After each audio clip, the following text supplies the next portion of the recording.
Hey guys, Drifter here. Welcome to Modern Warfare 3 In Depth. In today's episode, I'm going to be covering the MP7 submachine gun, but I thought I'd let you know right off the bat that this is going to be the very last weapon review on my channel for Modern Warfare 3. No, I'm not moving to Respawn. No, I'm not moving it to Envious. I'm not moving it to Method. I didn't quit. I'm not going to die, and Activision isn't suing me. What's happened is I've actually covered all of the guns. I've covered every single gun in Modern Warfare 3. There's no gun, no normal weapon left for me to talk about. So, after this episode, I was thinking I could move on to some of the launchers, perhaps. I could move on to talking about the perks, the proficiency, some of the attachments. A lot of you ask questions about ACOG or rapid fire, or I could do some other sort of game mechanic. If you're interested, you guys got to tell me in the comments and the private messages on Twitter. Just let me know what it is you want to see, and we'll move into that next. But let's move on to the MP7. It may be the very last gun I'm reviewing, but it's damn sure not the least gun I'm reviewing. I know that this is an absolute favorite submachine gun for many of you, and that it's the preferred SMG of choice for professional players. As a matter of fact, for professional players, many of them use this weapon over the ACR, but we're going to get to why they do that later on. It's also my overall favorite and most useful submachine gun. I like the P90 a lot, but this one's arguably the most useful. When I played Call of Community, you saw me using this one, but despite all of these things, I'm going to try very, very hard to give you an unbiased weapon review. First things first, the MP7 does 35 to 20 damage. This is medium to low.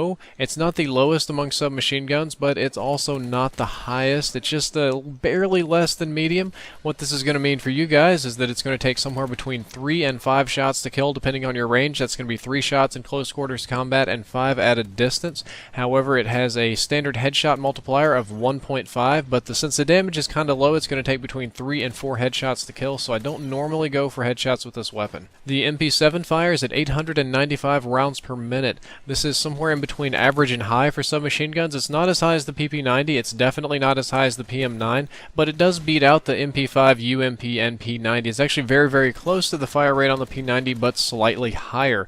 One thing that's very important that I wanted to talk to you guys about is that rapid fire has a very limited effect on the MP7.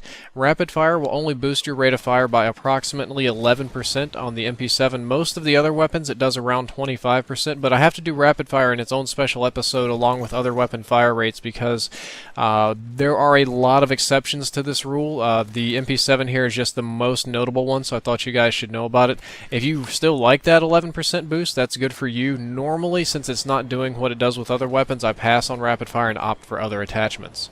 So with medium to low damage and medium to high fire rate, it's no surprise that the time to kill for the MP7 comes in to be very, very average. It is a very average time to kill weapon for its class, and a lot of professional players don't tend toward weapons with average time to kills. In most of previous games, they went for weapons that had extremely high time to kills, but this weapon does have some other attributes that helps compensate. We're going to get to that later on in this review. For now, let's talk about the range. Like all SMGs, the MP7 has very low range. Even without a silencer, these numbers here are just the base numbers on the damage drop profile. Your damage drop is going to start at 13 meters and your damage drop is going to end at 19 meters. So just a few meters outside of your normal shotgun range, that's where you're going to be doing your minimum damage and need 5 shots to kill. The absolute best thing about the MP7 is that it is extremely precise. This weapon has utterly extreme precision. It is probably the most precise weapon in any Call of Duty game, at least that I can think of offhand. The accuracy, while not quite as extreme, is also pretty good. For those of you that don't know the difference, precision means repeatability. The MP7 kicks perfectly upward. It does the exact same thing every single time. I know that my next shot is just going to kick up. It's just going to kick up. It's just going to kick up. We have no side-to-side wobble at all. You can test this on walls. It kicks straight up.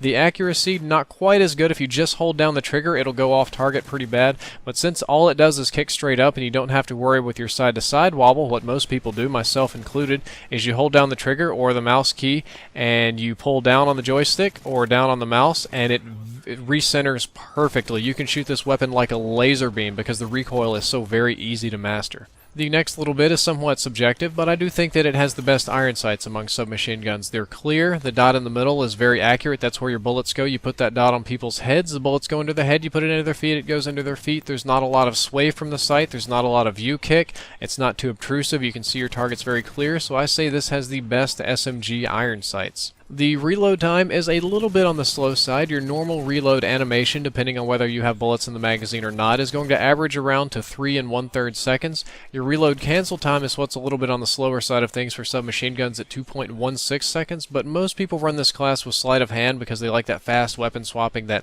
MLG Pro kind of action, so it's only half that time and it's not a problem for most players. It has the same big 3 stats in common as all the rest of the submachine guns. You run at 100% normal speed, there's no penalty on your movement.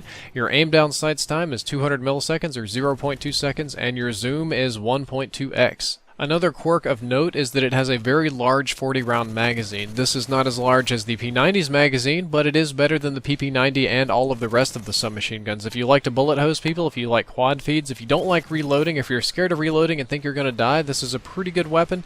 It's not too often that I burn through my entire magazine and am forced to reload. Normally I can stop with at least 10 to 15 bullets and reload on my own time. So, if you're still wondering why everybody uses the MP7 instead of the other submachine guns, it would be best explained in saying that the MP7 is the jack of all trades and the master of recoil. The MP7 is slightly above average in pretty much every category. Its time to kill is pretty good, its accuracy is, pretty good. Reload time maybe a little bit slow, magazine size is big, but it is the master of recoil, of precision. It kicks very, very simply. It's very easy to master this recoil. Professional players especially can shoot this gun like a death laser at any distance. It's probably a little bit more accurate than the ACR, to be honest with you, but even non-professional gamers, even casual gamers can pick this up and master the recoil, because even on console, all they have to do is hold down on the stick. With PC gaming, with mouse controls, the recoil is extremely easy to master, so you can be very, very accurate with this weapon, and that's what makes it so popular. It's accurate and it's above average in all the other categories. Before we move on to the weapon reviews, I'd like to fill a subscriber request and inform everybody of where the other in-depth videos are going up, because they're also going up on Machinima, and Top of the Class is now going up on Team Envious. I've moved it from Method. I didn't quit Method. The Method guys are cool with this. Just don't worry about it, it's on Team Envious now. I did KSG12 in depth. This is the post-patch, the new KSG12 on Machinima Respawn. You can click that video right there. It'll open it up in a new window and not close this video. Also, on Team Envious, I did a Top of the Class episode about why I think the USAS is the best shotgun in Modern Warfare 3. You can also click that video and it'll open up in a new window. Those of you that are on a mobile or iPad or some sort of Android tablet, there should be links in the description for you to very easily click. Now, let's move on to those recommended perks and proficiencies and whatnot. The first recommended class I have is for public matches or matchmaking or pub stomping or Moab hunting, whatever you want to call it. I'd put on extended mags and a silencer. That means you're going to need the attachments proficiency. Extended mags is going to boost your magazine count all the way up to 60, so you're going to need to reload about half as often. The silencer is obviously going to keep you off the radar, and it's also going to help mitigate some of that annoying muzzle flash on the gun. You should be able to use the iron sights just fine. Put on whatever are your favorite perks and run specialist so you get all the other perks pretty quickly. It shouldn't be too hard to get kills with this class. When you hit your 8 kill streak, you'll also get all of the other proficiencies except for damage. I'm just kind of calling them off in my head here. The 2 really important, or 3 really important ones I know you're going to get are melee, focus, speed, stability, and kick. So you're going to be very, very deadly if you use this class in public matches. Should not be too hard to get Moabs. If you want to use the MP7 competitively, or you really need to beat up some tryhards in matchmaking, I'm going to recommend you use this with the focus proficiency, extended mags, sleight of hand, quick draw, and dead silence. Extended mags increases your magazine count, even with the silencer. It should still be easy to use the iron sights. You're going to want to use focus, because this is a close quarters combat weapon. A lot of the maps are close quarters anyway. So when you're being shot, which good players are going to shoot you, the view kick won't screw up your shots. You're going to be able to pound bullets into them pretty easily. Sleight of hand, obvious. You're going to reload faster. You're going to swap to your secondary faster if you burn through all your ammo. Quick draw, once again, faster grenades, faster flashes, and faster aiming down sights is most important. Lastly, dead silence. I don't think I've ever recommended dead silence in an in-depth episode because they're mostly geared toward public matches, but if you're playing against people that have headsets that listen to audio cues, dead silence will save your life way, way more times than steady aim or stalker will, because it's kind of like keeping you off the radar. Well guys, that's all for this episode. I hope that you enjoyed it, and I hope that you learned something useful. In the next episode, I'm going to be covering the... Oh, wow, I don't have anything planned, so you tell me what you want to hear about. Some of the recommended things are perks, proficiency, some of the attachments, ACOG, rapid fire, maybe some sort of game mechanic. Whatever it is that you want to hear about that's Modern Warfare 3 related, just let me know on Twitter, comments, private messages, and I'll try to accommodate the masses. Drifter out.